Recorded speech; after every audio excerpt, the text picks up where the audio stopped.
ബോബി ചെമ്മണ്ണൂർ എന്ന് പറയുന്ന business magnate ചെയ്തത്. അദ്ദേഹത്തെ ഞാൻ ഒരിക്കലും കുറ്റം പറയില്ല.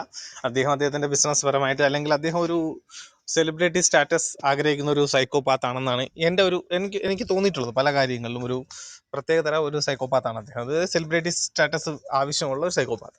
അപ്പം അങ്ങനെയുള്ള അദ്ദേഹം കുറച്ച് സോഷ്യൽ മീഡിയയിൽ ആക്റ്റീവായിട്ട് നിൽക്കാൻ വേണ്ടി അദ്ദേഹം ഇത്തര ജിമിറ്റുകൾ കാണിക്കും.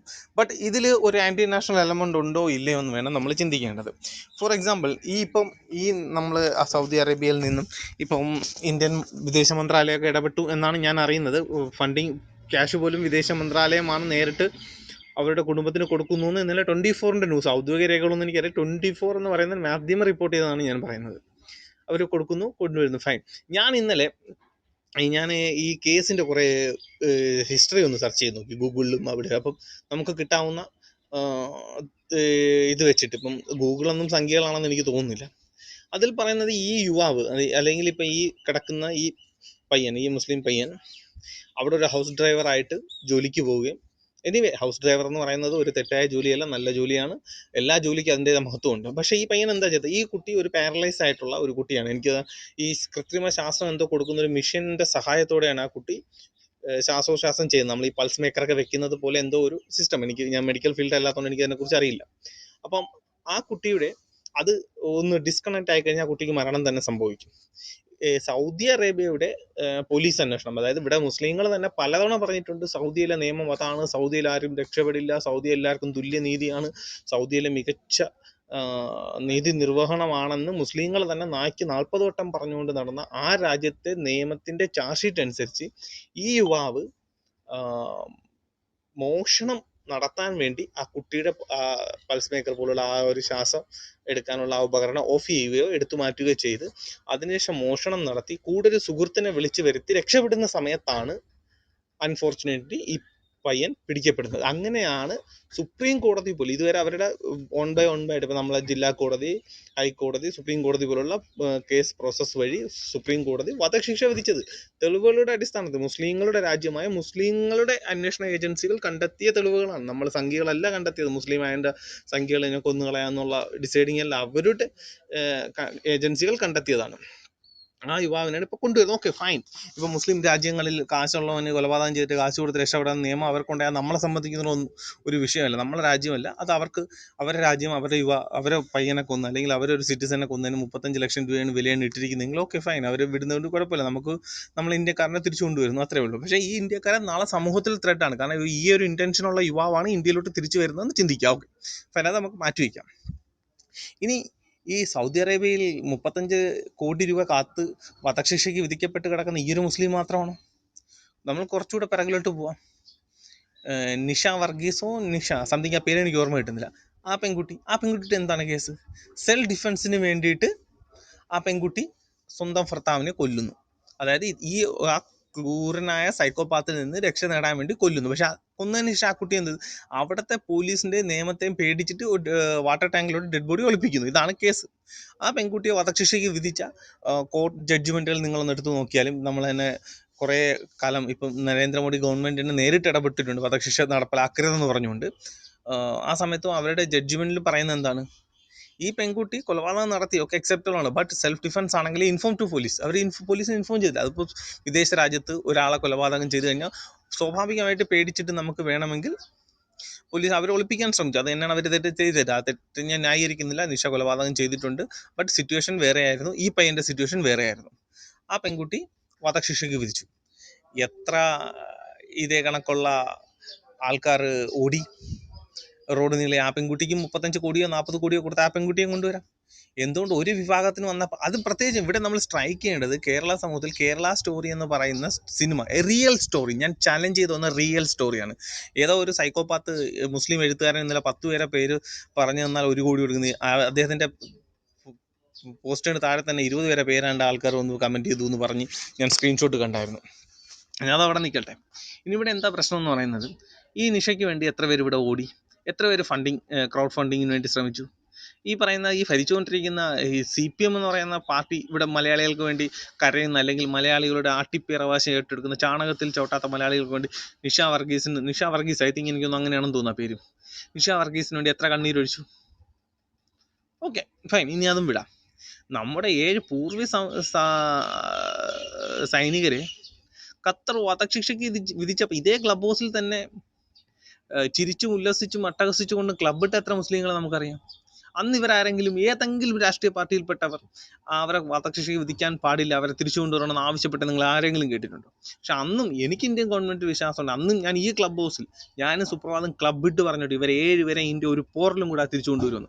അന്ന് ഇവിടെ തലവടി ഉൾപ്പെടെ മുബാറക് ഉൾപ്പെടെ ഉള്ള സുഡാപ്പികൾ പറഞ്ഞെന്താണ്?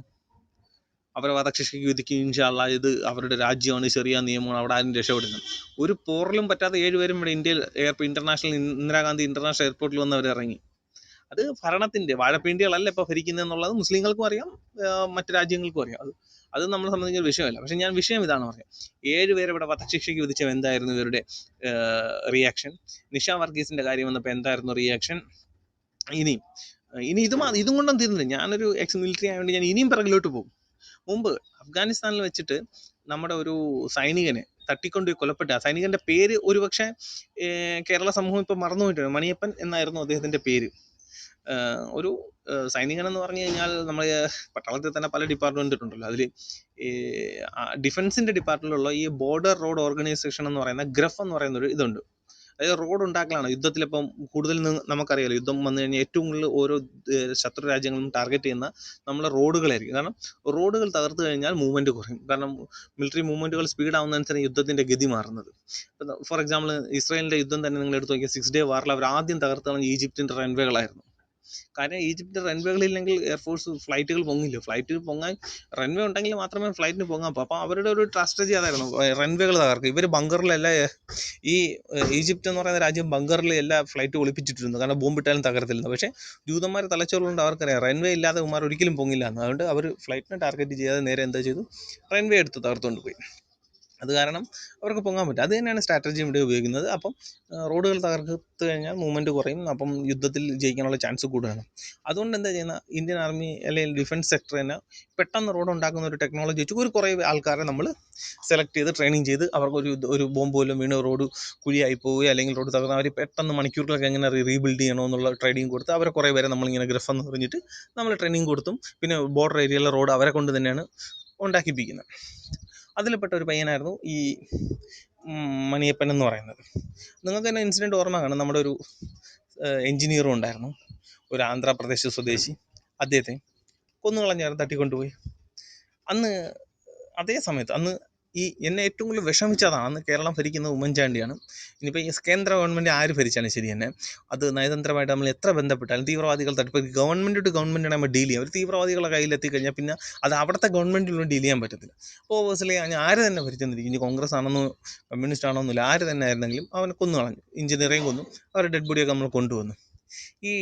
ഈ ഡെഡ് ബോഡി ട്രിവാൻഡ്രം ഇന്റർനാഷണൽ എയർപോർട്ടിൽ ഇറങ്ങുമ്പോൾ നമ്മുടെ ഒരു പട്ടാളക്കാരൻ, നമ്മുടെ രാജ്യത്തിനെ സേവിക്കുന്ന ഒരുത്തൻ്റെ ഡെഡ് ബോഡി തീവ്രവാദികളാൽ കൊല്ലപ്പെട്ട് ഇവിടെ വന്ന് ഇറങ്ങുമ്പോൾ ഒരാൾ പോലും റിസീവ് ചെയ്യാൻ ഉണ്ടായിരുന്നില്ല. പിന്നെ ഒരു പ്രോട്ടോകോൾ ഉണ്ട് ഗവൺമെൻറ്റിൻ്റെ, കളക്ടർ പോയേ പറ്റൂ. കളക്ടറിന് അത് നിർബന്ധിതമാണ്. കളക്ടർ അവിടെ പ്രസന്റ് ആയിട്ട് ഡെഡ് ബോഡി റിസീവ് ചെയ്യണം. കളക്ടറിന്റെ പേരിലാണ് ഡെഡ് ബോഡി അയക്കുന്നത്. അത് ജില്ലാ സൈനിക് ബോർഡിന്റെ പേരുകളിലാണ് ഡെഡ് ബോഡികൾ വരുന്നത്.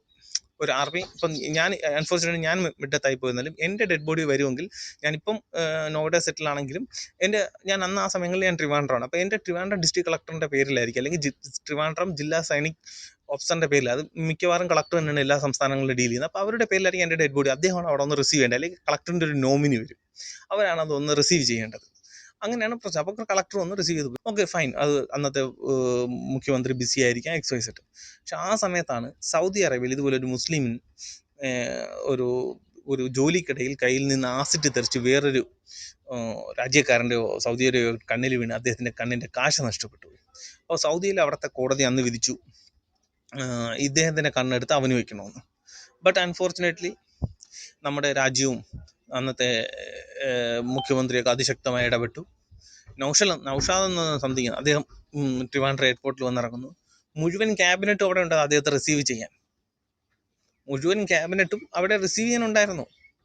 എന്താണ് കാര്യം, ഒരു മണിയപ്പൻ എന്ന് പറയുന്ന നമ്മുടെ പട്ടാളക്കാരന് മരണപ്പെട്ടു വന്ന പട്ടാളക്കാരന് കൊടുക്കാത്തതെന്നും കാട്ടി സൗദി അറേബ്യയിൽ എന്തോ തെണ്ടിത്തരം കാണിച്ച് കണ്ണുപോകുന്ന ഒരു കണ്ടീഷൻ വന്നപ്പോൾ അവിടെ നിന്ന് ഗവൺമെൻറ് രക്ഷപ്പെടുത്തി കൊണ്ടുവന്ന ഒരു ക്രിമിനൽസിനാണ് ഇവിടെ പ്രിയോറിറ്റി കൊടുത്തത്. മുഴുവൻ ക്യാബിനറ്റിൽ നിന്ന് റിസീവ് ചെയ്യുകയാണ്. ഇനി ഓക്കെ, അദ്ദേഹം ക്രിമിനൽ അല്ലായിരിക്കും, ജോലിയിൽ തെറ്റുകൾ പറ്റും, നമ്മൾ കരുതുന്ന ജോലി ചെയ്യും തെറ്റും, ഓക്കെ ഫൈൻ. അദ്ദേഹത്തിന് കൊടുക്കുന്ന അത്ര പ്രിവിലേജ് പോയിട്ട് ഒരു രാജ്യത്തിന് വേണ്ടി മരിച്ച ഒരു പട്ടാളക്കാരന് കൊടുത്തിട്ടായിരുന്നു. നിങ്ങളിതൊക്കെ, ഞാൻ മറക്കില്ല ഈ വക കാര്യങ്ങളൊന്നും. ഈ ഈ ഈ സമുദായത്തിൻ്റെ ഓരോ ആറ്റിറ്റ്യൂഡിനും മറ്റ് സമുദായത്തെ ഇവരെ എൻഗേജ് ആക്കാം നിങ്ങൾ വിചാരിച്ചു, അതിൻ്റെ പിന്നിൽ ഒരു വൺ ഹിജൻ അജണ്ട ഒളിച്ചു കിടപ്പുണ്ട്. ഇപ്പം കേരള സ്റ്റോറി ഇന്ത്യ മുഴുവൻ കണ്ടു. ഇന്ത്യ മുഴുവൻ ഇപ്പം കേരളത്തിൽ ഇവർക്ക് വലിയ ഓളം ഉണ്ടാക്കാൻ സൃഷ്ടിച്ചില്ല. കേരളം ചാണകമല്ല. ഇപ്പം ക്രിസ്ത്യൻ കമ്മ്യൂണിറ്റി ഇപ്പം SNDP പറഞ്ഞു കഴിഞ്ഞു നമ്മളെ മുഴുവൻ ശാഖകളിൽ അത് കാണിക്കാൻ പോവുകയാണെന്ന്. അതോടുകൂടി ഇവർ മൊത്തത്തിൽ ടോട്ടലി ഡിസ്റ്റർബ് ആയി കഴിഞ്ഞു. അപ്പോഴാണ് ഈ ഒരെണ്ണം കൊണ്ടുവന്നത്. ഇതെന്ന് വെച്ചാൽ എന്താ സത്യാവസ്ഥ എന്താ? ഇവർ സൗദി അറേബ്യ എന്ന് പറഞ്ഞാൽ എന്തോ വലിയ രാജ്യം. ഞാനൊക്കെ കുഞ്ഞുനാളുകളിൽ കേൾക്കും സൗദി അറേബ്യ ഭയങ്കര ഇസ്ലാമിക നിയമമാണ്, അവിടെ ആർക്കും തെറ്റില്ല, അവരാരെയും വിടത്തില്ല, അതാണ് ഇതാണെന്ന് പറഞ്ഞ് ഈ മുസ്ലിങ്ങളുടെ രാജ്യത്ത് തന്നെ അവർക്ക് ഇങ്ങനൊരു ഗതികേട്. ഇപ്പോൾ അവർക്ക് തെറ്റുപറ്റി ഒന്നും ഈ സൗദി ഭരണകൂടത്തിന് തെറ്റുപറ്റി. സൗദി എന്ന് പറയുന്ന ഇസ്ലാമിക രാജ്യത്തിന് തെറ്റുപറ്റി. ഇസ്ലാമിക നിയമങ്ങൾ വെച്ചുള്ള ശിക്ഷ നടപ്പിലാക്കുന്നത് തെറ്റാണെന്ന് അവർക്ക് പറയണം.